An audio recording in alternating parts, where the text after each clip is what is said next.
If you are new to my channel, please do me a big favor. Please subscribe and hit the bell button found at the lower right of this video screen. Thank you in advance and bless you!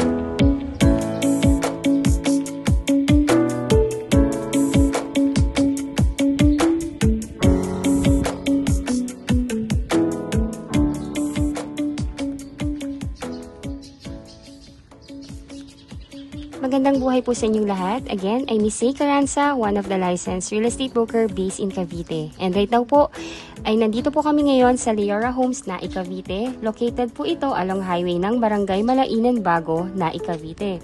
If you are looking for an affordable, ready for occupancy na pwede sa bank financing at pwede rin sa pag-ibig financing at mababa lang ang down payment para makalipat na kayo. And if you're looking for a ready for occupancy, tama po yung pinapanood po ninyo ngayon. Before further ado, please do me a big favor po. Please subscribe and hit the bell button found at the lower right of this video screen upang maging updated po kayo sa lahat ng mga project at ganap na mga pabahay dito sa amin sa Cavite. And if you think po na nakakatulong po ako sa inyo upang magkaroon ng kaliwanagan sa pagkuha ng inyong pangarap na bahay dito sa atin sa Pilipinas, please like and share na rin po yung aking video. Aside from being super affordable na townhouse dito, itong Leora Homes sa Cavite, I can say na sobrang nag-exceed po ito sa kasulitan ang bahay na to. Imagine, for a very affordable price ng property na ito, yung bahay na ito-turn over po sa inyo, may sariling solar panel na mounted po sa roof ng bahay ninyo that can gives up to 30 to 35% savings in the electricity consumption ninyo. Just wow, grabe po, diba? Imagine, ang goals mo lang naman talaga is makabili ng pangarap na bahay para sa future mo o sa iyong pamilya, pero it gives you so much more pa. I believe everyone is dreaming of having their own solar panel sa kanilang bahay kasi because we all know na halos igupo na tayo ng electric bill natin dito sa Pilipinas, especially this year at lalo na ngayon dito sa atin sa Pilipinas, normal na yung heat index sa 38 degrees hanggang 43 degrees, di ba po? Kaya para bang pagbubukas ng aircon na isa ng necessity rather than luxury, di ba? Kaya I know, lalo na sa mga parents, kailangan talaga ng mga kids natin yan. Aside sa free solar panel, there is more pa. Merong built-in na dalawa. Take note po, dalawang water harvesting tank yung nasa bahay. Yung isang water tank is for fresh water harvesting tank na may 500 liters capacity. And the other one is a rainwater harvesting tank na may 700 liters capacity. Grabe, sobrang sulit talaga. Sobrang sulit ng bahay and talagang nakakagulat. Hindi lang basta bahay yung binibigay sa'yo ng developer but also yung katipiran at yung efficient consumption ng mga natural resources natin. Kasi lahat tayo, I know, umaaray na rin sa mga bills natin. Para bang nabubuhay na lang tayo para magbayad ng bills. Pero ito, there's so much more. Napaka-eco-friendly nung subdivision and sobrang advantageous. Imagine, bahay lang naman talaga yung gusto nating bilhin pero there is more na binibigay ng developer. Kung iisipin, di ba, saan pa ba tayo makakita ng ganito kagandang specs na makukuha mo sa isang bahay? Natatangi lang po yan and first pa lang po yan dito sa buong Cavite. Only Leora Homes by My City Homes can deliver that. Again, our subdivision is located along highway of Barangay Malainan, Bago, Naik, Cavite. This is just one ride if you are from Santa Cruz, Manila and PTEX Terminal. May sakayan na po ng bus at UV Express diretso dito sa Leora Homes. Sakyan nyo lang po yung route na papuntang Ternate, Maragondon. Then sabihin nyo lang po sa driver na ibaba po kayo dito sa Leora Homes, Naik. Alam na po nila yan, kilala na po siya. Dahil ang subdivision po natin is along highway lang po. So lahat ng necessity or yung mga kailangan ng isang pamilya, malapit lang po sa atin from the hospital. Sobrang daming hospital po dito. Mga government school and private school, nasa labas lang din po ng subdivision.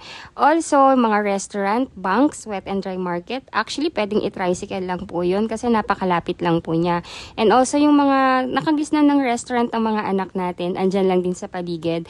And most important, paglabas po ng subdivision, sakay na po ng mga bus kasi po dito po paglabas ng subdivision may mga buses na going sa PITX, meron ding Paloton, meron ding Pamoa. UB Express, Jeep, 24/7 po yan. Kaya hindi po kayo mahihirapan sa access and napaka-commuter friendly. Leora Homes has only one model unit which is called Amora Townhouse. Amora means love and yung team niya or the townhouse is actually called as Ecolove Townhouse. Kaya Napaka-perfect nung name nung Amora sa model na to. Amora Townhouse is a 50 square meter lot area for the inner lot and starts up to 75 square meter and up para sa end lot and corner lot. Yung laki ng bahay.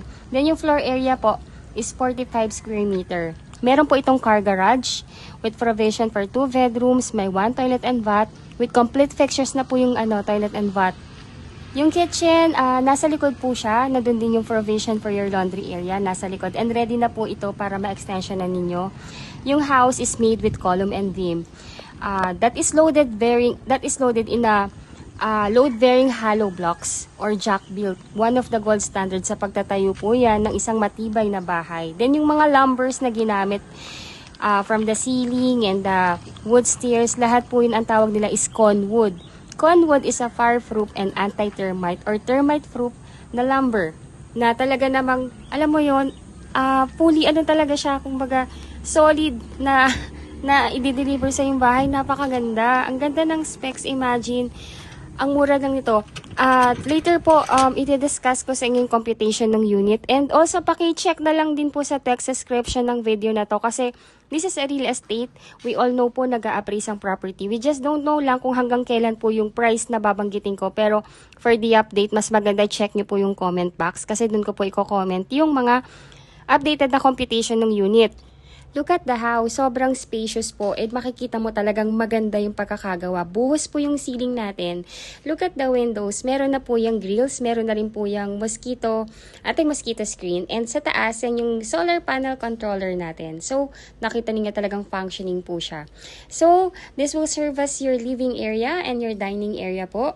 So, ganito siya kalawak. Again, this is a 45 square meter floor area. I'm sorry kung madilim po yung ating video kasi 6 PM ko na ito nung nakuha yung video na to. And this is the first toilet and bath. Sa toilet and bath natin, complete fixtures na po yan. May tiles na po yan. And yung mga tubo connected na po yan doon sa atin sa 2 tank natin, which is the freshwater harvesting tank and the rainwater harvesting tank. Then this one serves as your provision for your dirty kitchen and laundry area. And ready na rin po ito. Pwede nyo po itong i-extend. Ayun. So, grabe po, no? Ang ganda po ng specs na binibigay sa atin ng bahay na to. Parang free na lahat eh. Yung utilities natin, konti na lang din halos yung gagastusin natin. And hindi na tayo masyadong gamba sa mga bills. Ayun. So, sa front door, sa back door, naka-screen door na po yan. And also, lahat ng windows, naka-grills po yan. Meron na rin po yung anti-mosquito screen. And yung ating stairs is made of laminated wood. That is conwood po. Again, yung conwood, fireproof po yan. And anti-termite na na lumber. So, ayan. So, this is the second floor. Sa second floor po, all windows. Meron din siyang screen. Meron din siyang grills. And dahil nga po kayo na po yung magpa-partition nito, so binigyan na rin kayo ng line kung paano po ninyo mas ma-maximize yung space. And in every corners ng na possible na natin na pwedeng paglagyan ng aircon is meron ng provision or meron ng butas para mapaglagyan ninyo ng aircon. And also sa ceiling, yung sa ceiling natin may takip lang siya. Meron na po yung heat insulator. So grabe, sobrang complete actually. Kayo na lang po yung bahalang mag-tiles and mag-partition, pero the house itself, masasabi ko talagang ang ganda ng deliverable po. Kaya kahit i-compare nyo po siya sa mga ibang townhomes na ino-offer namin na mga standard units or yung kayo na yung magta-tiles and magpa-partition, angat po itong si Amora Townhomes po. Ayun, so just to give you an idea, I'll just go po dito sa model house so you would have the idea kung paano nyo po mas pagagandahin yung bahay. While nililibot ko po kayo dito sa model house natin, I would like to share more information about the advantage sa pagkakaroon natin ng sariling solar panel sa bahay. Did you know that the solar-powered homes can help you earn money? Under the net metering policy, the solar energy you don't consume will automatically exported to the distribution policy system. So from there po, the energy company will give you peso credit in exchange for the electricity that they receive. So those credits are deducted from your electric bill. It's worth noting that these financial benefits last for a long period. A well-maintained solar panel system has a 40-year lifespan. Grabe ang tagal po, no? So this means you can enjoy the credits from net metering for years. Also, not a lot of people know that green features such as solar panels and rainwater harvesting systems boost the property value in the market. it's actually a long-term financial benefit as well as it is sustainability.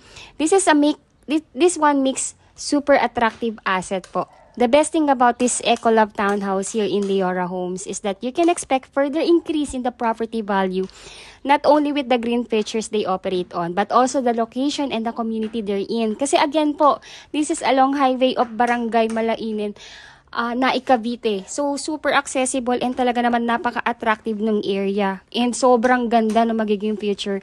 Again po, nung nilaunch namin tong subdivision, this was only, kung di ako nagkakamali ha, around 1.7 to 1.9 lang to. But right now, as of the moment, right now po, ang month po ngayon is May 2024. Ang property na po ng inner lot is actually 2.3 million. I will just, discuss yung computation sa dulo nung video po na to. I know po na-entice na rin kayo dito sa subdivision na to kasi hindi na lang po basta to na parang alam niya inaalok ko. There is more than the house. Actually, yung features and the benefits living here, napakaganda po. Napaka-unique ng subdivision. Actually, if I will compare, ito na yung pinakaangat sa lahat ng subdivision na townhomes dito sa Cavite. So, ayun po. Kaya everyday, marami pong nagre-reserve dito. And ayun nga po, pinabanggit ko na po, we are going to have an open house this end of the month. And we will giving away a free aircon or a free LED or smart TV or a free refrigerator. Basta po, complete yung requirements ninyo na maibibigay sa amin on or before the open house ng katapusan na to. So right now, ayan po, nandito na tayo sa daan ng Naik, Cavite. So, pinapakita ko lang po sa inyo yung daan para at least you would have the idea kung ano yung mga nasa paligid and ano yung mga makikita nating mga establishment na nearby sa subdivision and para makita ninyo na along highway lang talaga siya. Ayan, so this is the heart na po to ng Naik, Cavite. Or palapit na po pala tayo sa Naik, Cavite po. Ayun, so habang pinapanood niyo po ito, I will also discuss na rin on how you can reserve your property here in Leora Homes, Naik, Cavite. So, ayun po, majority of you, of our clients are from ibang bansa po or nasa ibang bansa, mga OFW na nagsisikap na magkaroon at mag-invest sa kanilang property dito sa Pilipinas. So, number one, kung nasa ibang bansa po kayo, all you need to do is mag-assign lang po kayo ng inyong representative dito sa Pilipinas na siyang ititripping po namin para makita yung property and magre-reserve in behalf ninyo and magsasign sa mga documents ng patungkol sa acquisition ninyo ng bahay dito sa atin sa Leora Home. So, dapat po yung representative ninyo should be an immediate family member like asawa, kapatid, anak, or magulang or kapatid na nag-iedad ng 21 years old up to 55 years old. Dapat po immediate relative. Then, sila po yung ititripping namin and magsasign ng mga documents at magbabayad ng inyong reservation fee sa developer's office. Sa developer's office, bibigyan naman po doon ng official receipt and yung mga documents na kailangan pirmahan. So, your requirements as an OFW client, kailangan lang po natin ng inyong 2 Philippine valid ID po, like passport or TIN ID or PhilHealth, ayun po. Then kung kayo po ay single, hihingan po namin kayo ng birth certificate and Senomar. Kung married naman, marriage certificate naman po. And kung may asawa po, kailangan din niya magbigay ng kanyang 2 valid ID. Then also, mga basic lang naman po, like 4 pieces, 1 by 1 ID picture sa inyo po. And kung kayo ay married, yung spouse niyo rin magpo-provide. And latest job contract ninyo na naka-indicate doon kung magkano yung inyong compensation or gross compensation per month, or kung wala na kayong latest job contract or continue yung inyong contract dyan, pwede po kayong mag-provide na lang ng certificate of employment with compensation, also 3 months pay slip. Also po, kailangan din po namin yung scan copy ng inyong passport na kasama rin yung visa and the latest arrival and departure stamp. And of course din po yung e-ticket nyo rin po, kailangan din po yon. Lahat po ng mga nabanggit ko na requirements ninyo as an OFW client, pwede nyo po yung picturean ng clear, pwede nyo pong email sa akin or pwede yung isend sa akin sa Facebook account ko. By the way po, yung aming mga Facebook account is already linked sa text description ng video na to. I-add nyo po kami kasi po mas maganda po na nakakapag-usap po tayo ng real time. Again, our number is already posted in this video. Again, ako po si Miss Say Caranza. Ako po yung licensed broker and I have one best agent na kasama po na nag-admin din ng YouTube channel na to, which is si Ma'am Stephanie Francisco. Mas madalas po siya yung online kasi po ako po lagi po ako nasa site and nasa office. Kaya if ever po na hindi ko man kagad masagot yung inyong inquiries, our number is already posted and yung aming Facebook account, add nyo po kami para at least makilala nyo rin po kami and para pag may mga clarification kayo, madali po naming mai-address. Yung magiging requirement naman ng inyong magiging representative dito sa Pilipinas, basic lang naman din po. Like, to valid ID, proof of billing, yung latest proof of billing like Meralco or Waterville. Ayun po, kung dapat po nakapangalan sa representative ninyo. If ever man na hindi nakapangalan sa kanya, at nangungupahan lang po, magpapagawa na lang po ng letter of residency dun sa landlord with attached to valid ID ni landlord po. Then also, kailangan din po ng barangay certificate. So, ire-request lang naman po yun sa barangay kung saan nakatira yung inyong magiging representative. Also po, mandatory requirement po, kung ang down payment po ninyo, kasi po ang down payment natin pwede siyang bayaran ng cash, pwede rin siyang bayaran ng 3 months and 6 months para po sa mga ready for occupancy yun. And also for 8 months and 9 months for ongoing construction unit. Kasi right now po dito sa Leora Homes, meron tayong ready for occupancy and meron din tayong tinatawag na ongoing construction unit. Pag nasa ongoing construction unit or OGC, ibig sabihin po nun, from the word ongoing, tinatayo na yung bahay and anytime po within the year, kaya pong matapos yung unit at ma-turn over sa inyo once approved na kayo ni bank or ni Pag-ibig Financing. Yung mga ganong unit or category ng unit, pag ready for occupancy, pwede siyang bayaran ng cash or 3 months to pay or 6 months to pay. Ngayon po, ang magiging mode of payment po para dun sa pagkuha ninyo ng bahay is actually mag-i-issue yung inyong representative ng post-dated check or cheque. So, mag-o-open po ng checking account ang inyong representative dito sa Pilipinas in any bank of choice po.